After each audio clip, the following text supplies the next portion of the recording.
नमस्ते viewers, welcome back to my channel. कहते हैं ना कि अति किसी भी चीज़ की अच्छी नहीं होती है। बस वैसा ही कुछ चंद्रमा के साथ हुआ। कहने को तो चंद्रमा एक देवता है जो पृथ्वी को शीतलता प्रदान करते हैं, लेकिन उनके द्वारा भी कुछ ऐसी गलती हुई जिसका भुगतान उनको आज तक करना पड़ रहा है। यह कथा चंद्रमा की राजा दक्ष की 27 पुत्रियों के साथ जुड़ी हुई है। तब चंद्रमा को राजा दक्ष के द्वारा ऐसा श्राप मिला कि उनका तेज कृष्ण पक्ष में घटता ही जाता है।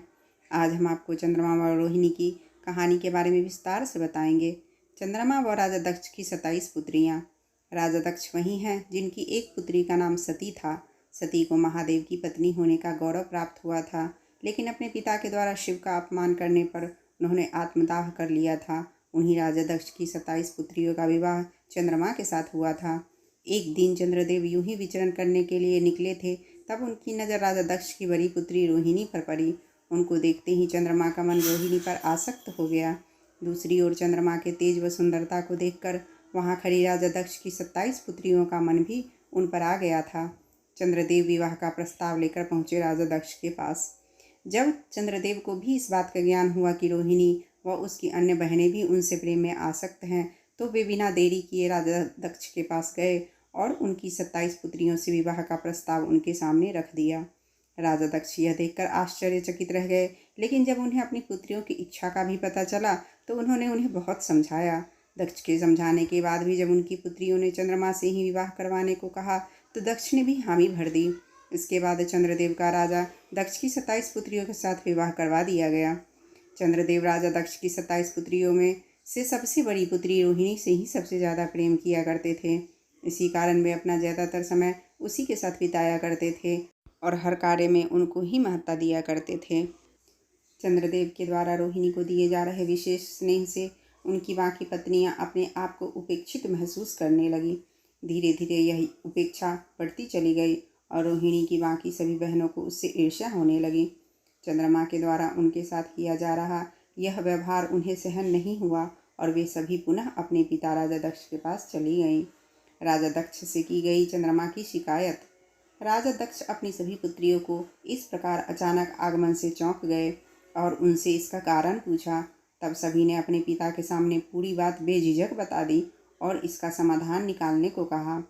यह सुनकर राजा दक्ष चंद्रमा से मिलने गए और उन्हें ऐसा ना करने की सलाह दी। दक्ष ने दिया चंद्रमा को श्राप। चंद्रमा ने दक्ष की बातों को ध्यानपूर्वक सुना और आगे से ऐसा ना करने को कहा, लेकिन फिर भी उन्होंने रोहिणी के प्रति अपने विशेष स्नेह को नहीं छोड़ा। जब राजा दक्ष को चंद्रमा के द्वारा अपनी बात की अवहेलना किए जाने के बारे में पता चला तो वे अत्यंत क्रोधित हो उठे। उसी क्रोध में उन्होंने चंद्रमा को श्राप दिया कि तुम्हें अपने जिस रंग रूप और तेज पर इतना अभिमान है, अब वह नहीं रहेगा।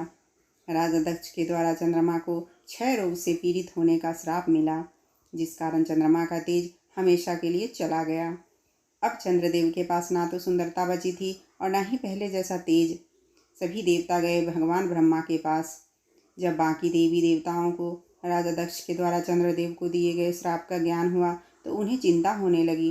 बिना चंद्रदेव के तेज के पृथ्वी पर संकट उत्पन्न हो जाता, इसलिए वे सभी भगवान ब्रह्मा के पास गए और इसका कुछ उपाय बताने को कहा। भगवान ब्रह्मा ने चंद्रदेव को बताया कि उन्हें क्षय रोग से मुक्ति केवल भगवान शिव ही दे सकते हैं, इसलिए उन्हें शिव की तपस्या करनी चाहिए और उनकी प्रसन्नता के उपाय करने चाहिए। इसके लिए उन्होंने एक शिवलिंग की स्थापना करने को भी कहा। चंद्रदेव का पश्चाताप व शिव भक्ति। मान्यता है कि 12 ज्योतिर्लिंग में सर्वप्रथम ज्योतिर्लिंग सोमनाथ की स्थापना चंद्रदेव के द्वारा ही की गई थी। भगवान शिव को प्रसन्न करने के लिए उन्होंने ही गुजरात में सोमनाथ ज्योतिर्लिंग की स्थापना की थी। इसके साथ ही उत्तराखंड के रुद्रप्रयाग में चंद्रदेव ने शिव की तपस्या की थी, इसलिए ही उसका नाम चंद्रशिला पड़ा। चंद्रमा की भक्ति व पश्चाताप देखकर भोलेनाथ प्रसन्न हो गए और उन्होंने चंद्रमा को दर्शन दिए।